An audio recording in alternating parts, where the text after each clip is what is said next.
আমি ঢাকা বিশ্ববিদ্যালয়ের সূর্যসেন হলের ছাত্র ছিলাম। আমি যখন সূর্যসেন হলে পড়ি, আমাদের একজন নাইট গার্ড ছিল, আমাদের মামা ডাকতাম, নাইট গার্ড ছিল। তিনি সারা রাত ধরে ডিউটি দিতেন, সকালে পিঠা বিক্রি করতেন। তো আমি বললাম, মামা আপনি সারা রাত ধরে ডিউটি দেন, সকালে আবার পিঠা বিক্রি করেন, আপনি ঘুমান কখন? সে করবে, মামা একটু একটু দোয়া করবেন, আমার ছেলে এসএসসিতে এই প্লাস পেয়েছে, এসএসসিতে পরীক্ষা দিচ্ছে, যদি এই প্লাস পায় তাহলে আমি তাকে ঢাকা মেডিকেলে ভর্তি করাবো, আর মেডিকেলে ভর্তি হওয়ার পর আমি এর চাকরি ছেড়ে দিব, রাতে ঘুমাইতে পারেন, এই চাকরি আমি করব না। আমি বললাম ফাইন। তারপরে কিছুদিন যাওয়ার পর দেখি মামা দুপুরে ফল বিক্রি করছে। তাই বললাম, মামা সারা ধরে ডিউটি দেন, সকালে পিঠা বিক্রি করেন, দুপুরে ফল বিক্রি করেন, আপনি ঘুমান কখন? সে বলবে, মামা আমার জন্য একটু দোয়া করো, আমার ছেলে এই প্লাস পেয়েছে, কোচিংয়ে ভর্তি করাইতে হবে, 20-30 হাজার টাকা লাগবে, এই জন্য আমি একটু কষ্ট করছি, ছেলে মেডিকেলে চান্স পাওয়ার পর আমি তো চাকরি ছেড়ে দিব। তা আমি বললাম যে, মামা ধর্মকর্ম শিখান্ত ছেলেকে। বলতে, ছেলে তো আসলে ফিজিক্স কেমিস্ট্রি পড়তে সময় পায় না, আমার ছেলে ভালো ছেলে, আমার ছেলে আবার কোনো সমস্যা নেই, ও আবার ওইসব ঝামেলাতে নেই। মা বাবা তো সবসময় সন্তান তার কাছে ভালোই থাকে।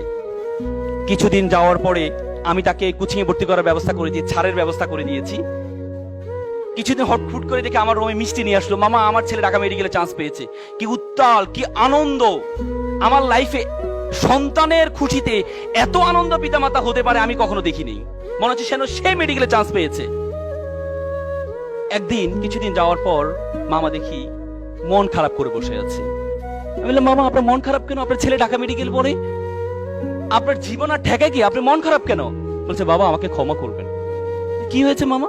বাবা আমি আর পারছি না, বাবা আমি আর পারছি না, আমার ছেলে ইয়াবা আসক্ত, প্রতিদিন বাসায় এসে শোকেজের গ্লাস ভাঙে, আলমিরার গ্লাস ভাঙে টাকার জন্য। বাবা আমি বিশ্বাস করেছিলাম আমি যখন অসুস্থ হব আমার ডাক্তার ছেলে আমাকে সুস্থ করবে, আজকে আমি সুস্থ মানুষকে আমার ছেলে অসুস্থ বানিয়ে দিচ্ছে। এমন ডাক্তার ছেলে তো আমি চাইনি। আমার ছেলে যদি দিন মজুর হতো, আমার ভাইয়ের ছেলে দিন মজুর, সারাদিন কাজ করে এসে মা বাবার সাথে একসাথে খাওয়া দাওয়া করে, এমন ডাক্তার ছেলে তো আমি চাইনি, এমন অসভ্য ছেলে তো আমি চাইনি। With due respect to our guardians, আমি আপনাদেরকে সম্মান রেখে বলছি, আপনি আপনার ছেলেকে ডাক্তার বানালেন, ইঞ্জিনিয়ার বানালেন, কোনো কাজে আসবে না যদি আপনার ছেলের মধ্যে ধর্মীয় জ্ঞান না থাকে। এই ছেলে ভয়ঙ্কর আকার ধারণ করবে, ভয়ঙ্কর আকার ধারণ করবে।